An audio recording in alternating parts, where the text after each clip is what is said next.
I'm Afro-Native American. I grew up in Saudi Arabia. I got deported to America. I was being bad. So I was the kid that was told I could do whatever I wanted to do. I made a lot of money young. I'm a travel designer. So I sell and plan luxury travel experiences. So I'm a traveler. So I just breathe travel and get paid to breathe travel. Amazing. What are some of the places you've been? I've been to Egypt. I've been in the pyramids. I've been to Jamaica, told you. I'm going to Ecuador next week for my birthday month. And I'm gonna go to the Amazon, the Andes, and the Galapagos because you can do it all through Ecuador. Wow. In like 4 days. If someone were to ask you, what would be the benefits you would say of traveling as much as you do? Culture. And I think learning how to communicate with people across language barriers and actually connecting to people's energy is a big part of travel. And I do it a lot. I push myself to go to places where people don't speak the same language that I do and notice that I still draw in the same type of energy that would be drawn to me. So I think it pushes you to figure out other ways to communicate with people. And here, because everyone speaks a common language, you don't even have to look at people. You can just kind of grunt, use whatever words, gestures, whatever, and just get by. You don't really have to try to connect to people when you talk to them. Where are you from? Here. I'm Afro-Native American. And for those that haven't heard the term before, explain to me what So I that come means. from indigenously Afro-Native American tribes that mix with African tribes and shared knowledge and resources and mixed and married and moved back and forth before slave trade happened. So our tribes were historically Afro-Native American. So basically the indigenous Africans of America, Right. along with the Indians, of course, like you mentioned, Afro-Native. Right. So how'd you grow up? What was your childhood like? So I was born, this is like a very triggered question for me. So I was born in Georgia. I grew up in Saudi Arabia and I moved back to America in 2010. Okay. So, so in Georgia I was an Air Force brat. Saudi Arabia, we lived very locally. I went to public school. What grade were you when you started? Second grade. All right. And then I came back here in 2010.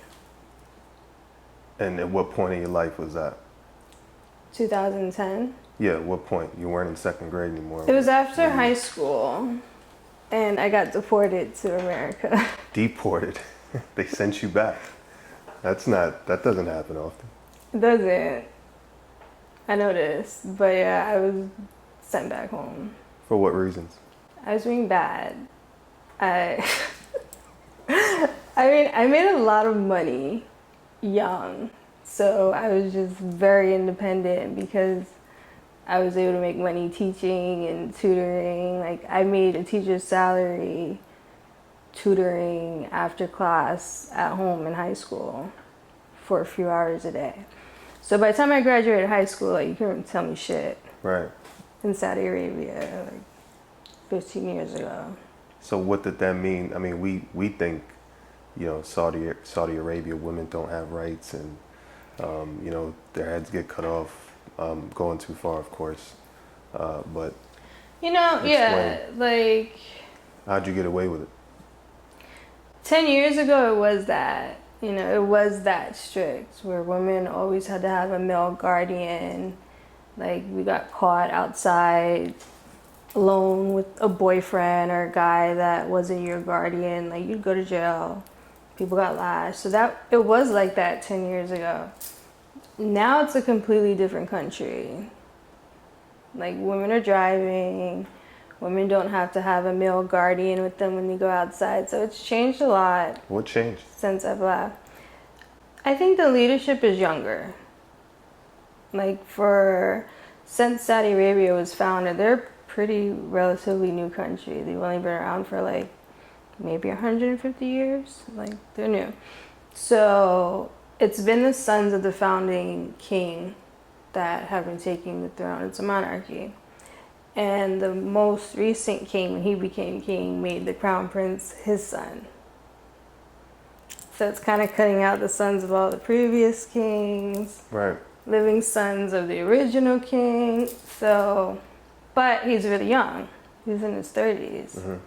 And he's turning it into a Dubai. It's a brand new country. Wow. Yeah, you can't hear this. I'm in trouble. Really?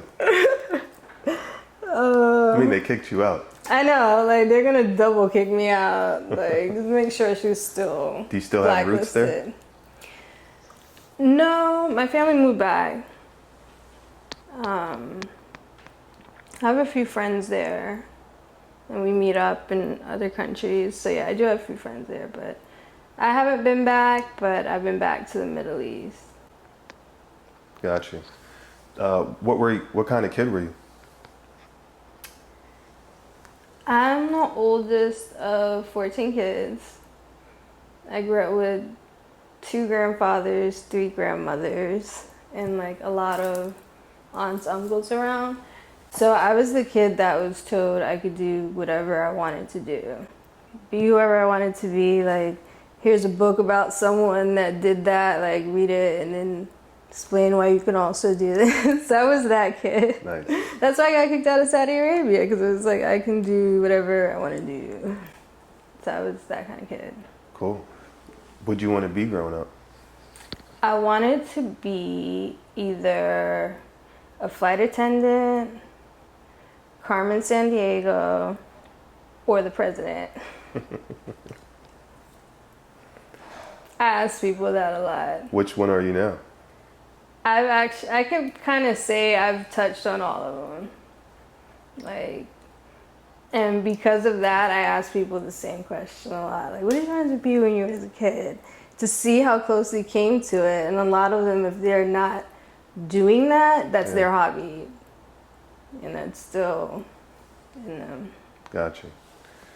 How was your relationship like with your parents? Me and my mom are super close. It's spooky because the Native American in us we're dreamers. So we both have the gift of dreaming. So even when I was being bad, my mom would dream that I was sneaking out to parties and like show up places and be like, I dreamt this. Like, I knew this is where you're gonna be. So we're super close because of that, and we knew that that's what was gonna happen. My dad, me and him fell out after I got deported. We probably reconciled like 6 or 7 years ago when he moved back to America. They weren't deported, but when he moved back, we reconciled. But yeah. How'd you get introduced to sex?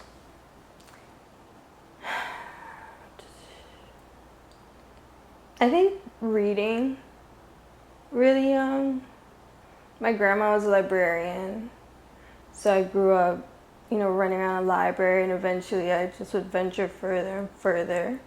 So I read the Kama Sutra really young. Is that? No, I'm sure you have some that could relate. Yeah. The Kama Sutra and the and being bookstore, free in a section. public library. Being free in a public library. For sure. What was that? Self-help section at Barnes & Nobles, for those that are wondering, is an education of sex. I read this in a public library. Wow. New York. How did that impact your life? It just made me very, sexually inquisitive. Like, I wanted to explore. I wanted to hear about other people's journeys and what they were exploring. And I was just really into hearing about kink and other people's kinks and what it does to people. Gotcha. And how does your spirituality tie in, like your foundation of who you are, tie into that particular subject? I think my spiritual, and I think I know, my spiritual journey made me really tap into my sexuality and figure out who I was as a sexual being. And that was at the end of my spiritual journey that, I really turned inward and started expressing how I felt sexually. Your first introduction to sex was the Kama Sutra books in the public library. What was your first introduction to sex work? 2020.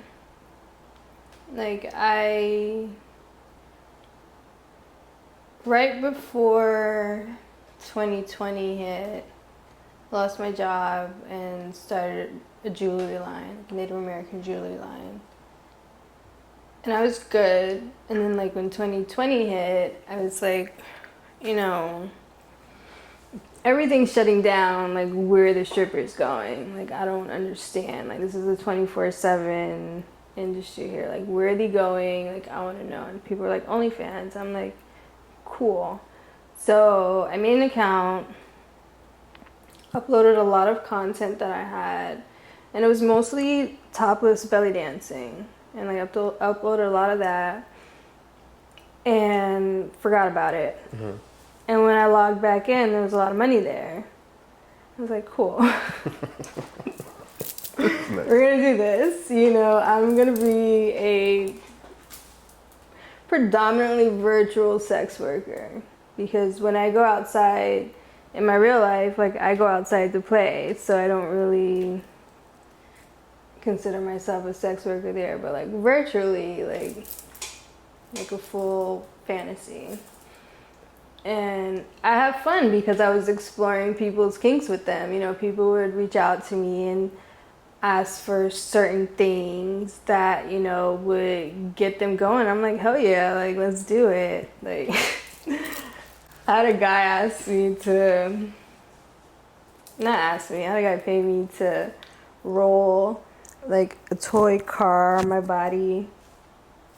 I was a giant and he was in the car and talked to him. So that stuff like that is what kept me going. I'm all about it. I'm a kinkster. I love dressing up. I love playing different characters or trying different roles and seeing how my energy flows with it.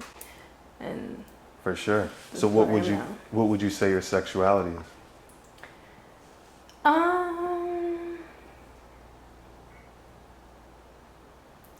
I identify as a switch.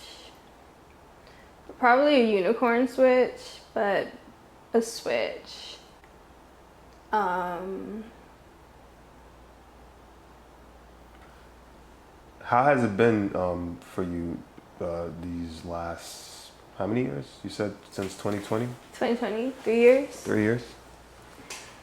It's been interesting. It's I jumped into a new career field, going from, I'm from teacher to politics to travel to being a sex worker. So I feel like I'm happy that I started this in my 30s and not my 20s in South Florida because I see both sides of it. But I've been having a great time. What's the other side? There's just a lot of manipulation, a lot of people being taken advantage of that, are just naive or curious or looking for places to explore and don't really have the right outlets. And how would you suggest vetting an outlet?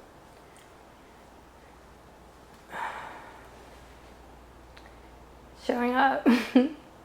Showing up and really trusting your instincts and trusting green flags and trusting red flags.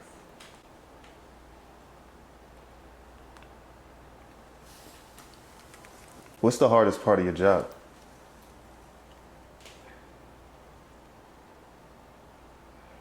Burnout.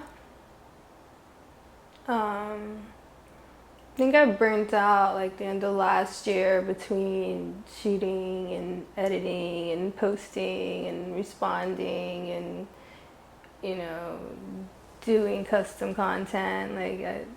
Burnout is real. So. What does it look like? What? What does burnout look like? Burnout looks like falling behind on important tasks and things that need to get done because, you know, you don't have the energy to do it and you're not delegating tasks to people that can actually help you with it. So we do need a team. When's the last time you've been in a relationship? It's been 6 years. Why so long? I don't know. I think for a monogamous relationship, I would just want to get married. Outside of that, like, I'm fine with dating everybody. Okay. So you're single but dating. Yeah, you know, and it's like I don't really feel like I'm polyamorous either. Like, Right. I'm just loving. Yeah. And so I want to love someone monogamously. And I'm open to that, but I haven't found that person. And how old are you? 32. Your sign? No, I just turned 33. I'm an Aries. Forgot. It's a good thing to remember. What's the biggest misconception about what you do?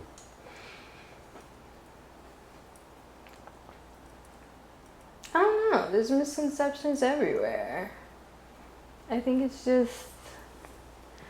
I feel like a lot of people have misconceptions because we haven't really been exposed to environments to have a better idea of what things really are outside of what's been fed to them. So I don't really look at them that way. So misinformed? Misinformed. Ignorance? Lack of outlets to really explore or safe places to go to. And what do you credit your adventurous appetite to? Being an Aries, like I like, you know, I don't know, I go look for the things that intrigue me. And I mean, a lot of the times I end up being the only person in the room that happens to look similar to me, but that's what makes me go back. And I've noticed since 2020, and a lot of people kind of turn to making content or joining the lifestyle and, you know, being more involved, that there's a lot more people that look like us that are coming outside. But it's because we're starting to see a community of us that are there. It used to feel weird. And I remembered, like, every time I wanted to go to parties or things in the lifestyle, people would always say it's a whole bunch of old white people. It's a whole bunch of old white people. True. And that's what made me start going. But once I started going, those old white people were very quick to be like, you know, there's not many people like you here. We want to make you comfortable. Like, let us help educate you. So that's kind of where my role is, where, like, I like to be that person. For sure. What's the nicest thing someone's ever done for you? A lot of stuff. Yeah. Give me the nicest. Like, I don't know what the Give me the nicest most is. memorable. There's so much. The first one. There's so much.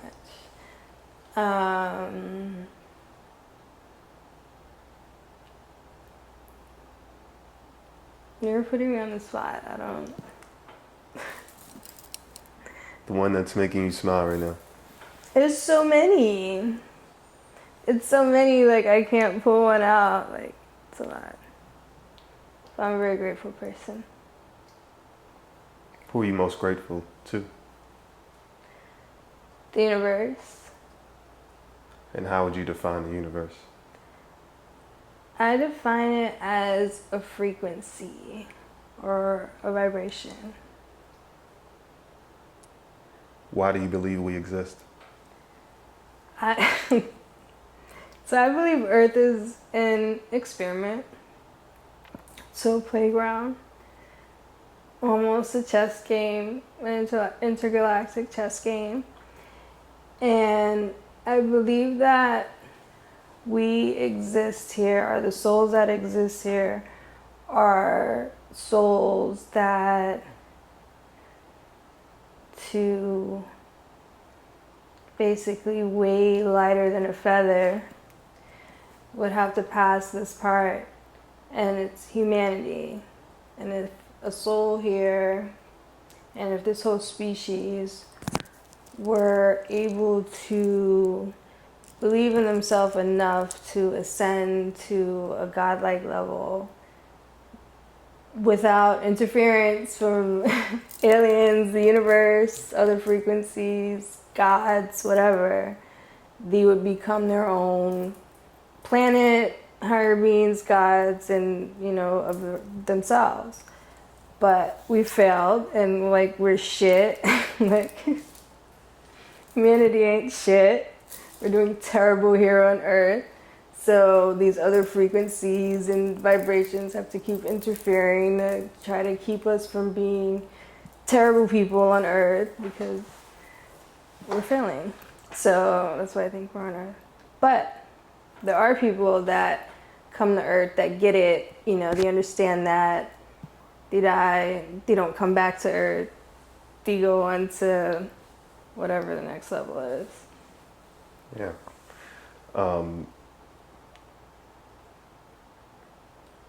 Do you see examples of maybe human beings not being terrible though? Yeah. Yeah, there's a lot of prophetic people, there's a lot of in tune people, and you know, everyone has their calling. Sometimes it's gonna take people a few lifetimes on Earth to get it, but eventually their soul will get it. Would you say that's the perfect balance that the universe tends to have? What? The fact that there are good people and bad people, so to speak. Yeah. Bad people could be cool too, but... Good people could be assholes. Right, so I guess. How do you handle stress? I don't do stress at all. Like, as soon as I feel stressed and recognize I'm feeling stressed, I kind of end that whole situation that's making me feel stressed. And kind of table it and revisit it later when it's not making me stressed. So you delay what you have to, if necessary. Yeah. You know that you'll deal Or with I'll it. redirect my energy to something else to make the stress go away, and then go back and deal with stress with a different energy. Where do you get your basis of belief from? The universe. But, I mean, it's a loaded question. I was born and raised Muslim, but reading the Quran in Arabic really taught me that all of the books kind of are saying the same thing, just read and seek knowledge. But it also taught me that there were angels, there were prophets, there were other realms, and I got really intrigued by that, so I kind of read a lot. Goes back to growing up in a library. I had access to that too. So how many languages do you speak? 2. I only speak English and Arabic because I went to public school. My sisters went to private school and they speak English, Arabic, Spanish, and French. And how many siblings do you have? 13.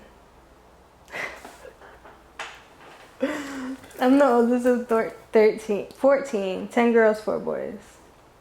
Are they all pretty central to the United States or all over the world?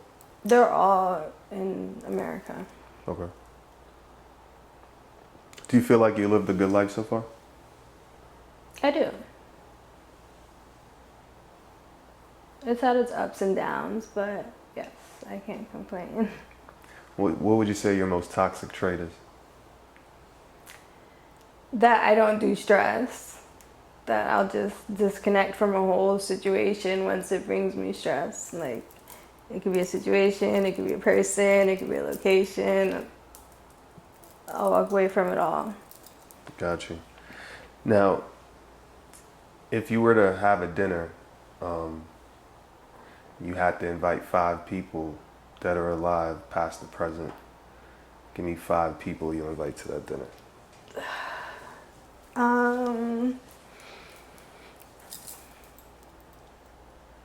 Malcolm X, I'd invite. Paulo Coelho, the author, I'd invite. I want Kanye West there. He's always at my table. Maya Angelou and probably whatever Jesus is. Yeah, that's what I think. Malcolm X was first. Yeah, Why? because being African American, I feel like that was, and Muslim, I felt like that was always my closest connection to a historical symbol that represented me. Have you ever experienced shame? Shame? Mm-hmm. Probably. Do you remember a time?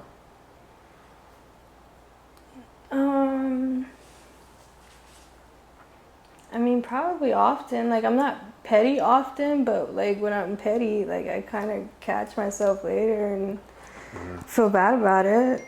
Have you ever had therapy or sought therapy or anything like that? Or had a reason to? No. You're saying I should No to have all therapy. 3? No, not at all. Not at all. I mean, I feel like I've consulted experts on stuff when I felt lost, but I don't feel like I went to actual therapy. But I've also like done like ayahuasca and stuff where I felt like I worked through a lot of things. So yeah, no. And for those that don't know, what is ayahuasca? So it's a mixture of different indigenous roots, but the main active ingredient in ayahuasca is really DMT. And you mix it with other roots that cause you to hallucinate more. But they say that on ayahuasca you really unlock like 85% of like your brain's potential. And how long is that experience? It really depends on how you do it. Like sometimes it's a 3-day ceremony, sometimes it could be a 12-hour thing. And what was yours? Mine was 24 hours. And what major like gain did you have or insight did you have? My experience was that we naturally produce DMT, being happy and getting enough rest and meditating. And I naturally was producing that much DMT meditating. So I really didn't need the DMT. And I was kind of like, I guess it's a shame. I was kind of put on the spot where it was like, what did you do drugs for? Like that was what oneness told me. And it was just like, I don't really have to do drugs to get to that level of meditation, to get that type of knowledge or answers or whatever. And then after that, my friends that came with me were like outside at the pool. And they like passed out. So like when I came down and woke them up, they went through the type of journey that I thought I would have went through. Right. Outside at the pool, but just because we have that connection between us. So he woke up like, I saw this, I understood this, I saw my ancestors and whatever, and I'm like, I did the drugs. But it's like I wasn't the one that needed it. Right. But it's really for people that need help clearing blockages to be able to see beyond the veil. Now you've been to a lot of places. Mm-hmm. 4 places that you haven't been that you'd like to visit. Spain, Palestine, the Galapagos Islands, but I'm going next week. And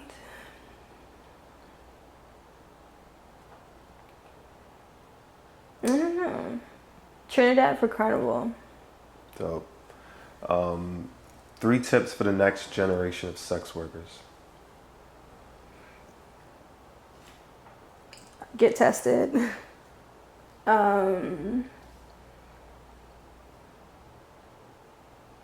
Consent is important. Very important.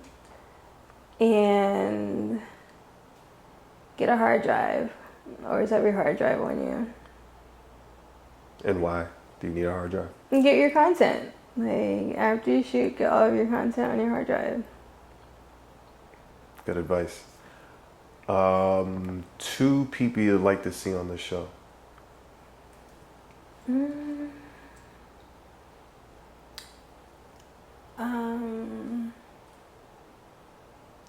I would want to see Madame Carmen and Nikki Darling.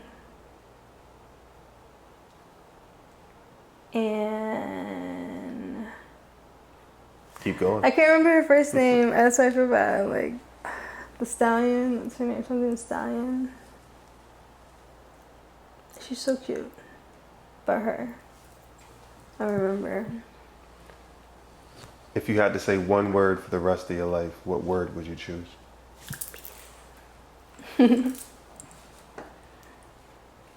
Thank you so much for your time. Thank you so much for holding space. Thank you. I appreciate your energy. Is there anything you'd like to share that you didn't get to share? No. Like you definitely did your homework and asked just about everything. I feel like you got a lot out of me. But this was awesome, and I love the work that you've been doing. I appreciate it. Thank you so much. Thank you.